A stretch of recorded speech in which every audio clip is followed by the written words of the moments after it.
Welcome to Starcast. We've got another match here from the Tasman tournament, featuring Stroggos, the red Protoss player, and Filthy, the blue Zerg player. Now, I'm Dreadbane, of course, joined by Sapphire. Looking forward to this match, Seth. Yeah, we've got one of the really big names in Australian StarCraft here is Filthy spawning as the Blue Zerg. I mean, Filthy is pretty well known.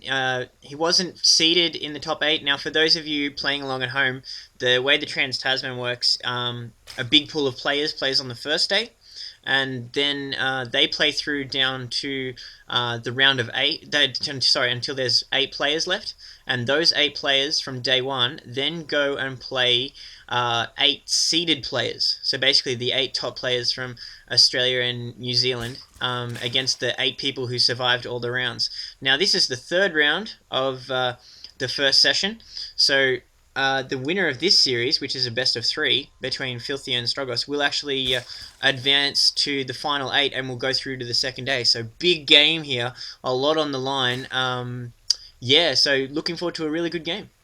I really like that seeding system actually because it at least ensures that some of the big names will be there at the end. I mean, of course, you'd always like to have them all played through, but at least then you know that Moonglade will be there or thereabouts, and players like that. So I like the system. Yeah, it is a pretty good system. Although I think the way Moonglade's playing lately, he would have rampaged his way through the first day, kind of like Filthy has basically smashed his way through. I don't think Filthy has dropped a game yet on his way through to this round. So yeah, he's just playing really, really strong.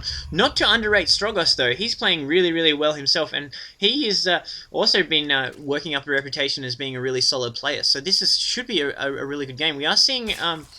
We're seeing looks like a 13 pull here. No gas, surprisingly, from Filthy. He's saving up here, possibly thinking about that early expansion before he throws down his extractor.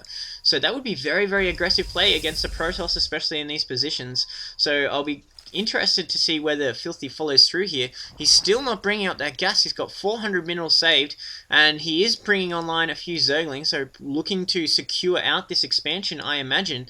Still no gas online because he's trying to get this expansion up.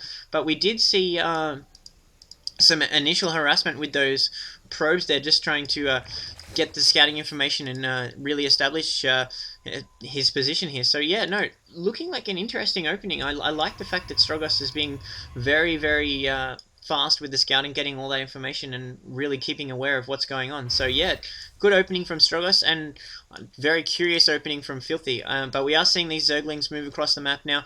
These 2 Zealots are going to deny this. They may be able to try and do a little sneak by, pick off a probe and get some scouting information, but Stroggos has recognized the danger and is looking to pick them off. We're just seeing Filthy actually does a little dance with his Zerglings and does get the run by. He did lure those Zealots away from their strong point on the ramp there, so he's going to get the scouting information and he's going to be able to harass the drone line if he chooses. So he's just dancing around the base here, so great play there by Filthy. Just some really, really good micro there. A bit of a slip there from Stroggos. He really shouldn't have let those Zealots be danced out of position off that ramp, because now not only does Filthy have scouts in Stroggos' base, but there's scouts with a little bit of a bite, so they can actually take out probes when they feel like it. And they will see this gateway going up at the back of the base. I like the positioning from Stroggos because it means these Zerglings are going to have a hard time running through there. And this Stalker is just desperately trying to micro and chase these scouts out of the base.